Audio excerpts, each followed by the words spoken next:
નમસ્કાર મિત્રો, મારા વિડીયોમાં તમારું સ્વાગત છે। હું તમને શ્રીમદ ભગવદ્ ગીતાના ગ્રંથ વિશે થોડું જણાવીશ।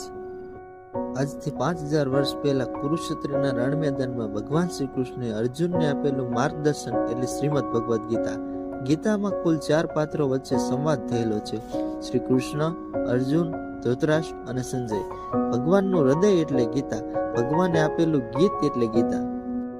ભગવદ્ ગીતા એ સંસ્કૃત ભાષામાં રચાયેલો ગ્રંથ છે। ગીતામાં કુલ 18 અધ્યાય અને 700 શ્લોકો છે। ગીતાના મોટા ભાગના શ્લોકો એ અનુષ્ટુપ છંદમાં રચાયેલા છે। ગીતાને સ્મૃતિ ગ્રંથ માનવામાં આવે છે। હિન્દુ ધર્મના 2 મુખ્ય આદિ ગ્રંથો છે, એક રામાયણ અને બીજો મહાભારત, જેમાં મહાભારતની રચના વેદવ્યાસે કરેલી છે અને શ્રીમદ ભગવદ્ ગીતા એ મહાભારતનો જ એક ભાગ છે। મહાભારતમાં ગીતાજી એ ભીષ્મ પર્વમાં આવે છે। મહાભારતના યુદ્ધમાં પહેલા દિવસે અર્જુન પોતાના સગાવાલોને જોઈને લડવાની ના પાડે છે। યુદ્ધ થયા બાદ આવનાર પરિણામોથી તે ડરી જાય છે। યુદ્ધ ન કરવાના વિચારો કરવા લાગે છે। તેના હાથમાંથી ધનુષ્ય પડી જાય છે, તેનું મોઢું સુકાવા લાગે છે અને તે રથમાં બેસી જાય છે। ત્યારે અર્જુનના સારથી બનેલા શ્રી કૃષ્ણ ભગવાન તેને કર્મનો મહિમા સમજાવી ગીતા રૂપી જ્ઞાન આપે છે। ત્યારે અર્જુન કરીશ્ય વચનમ તવ કહીને ઊભો થાય છે અને યુદ્ધ કરે છે।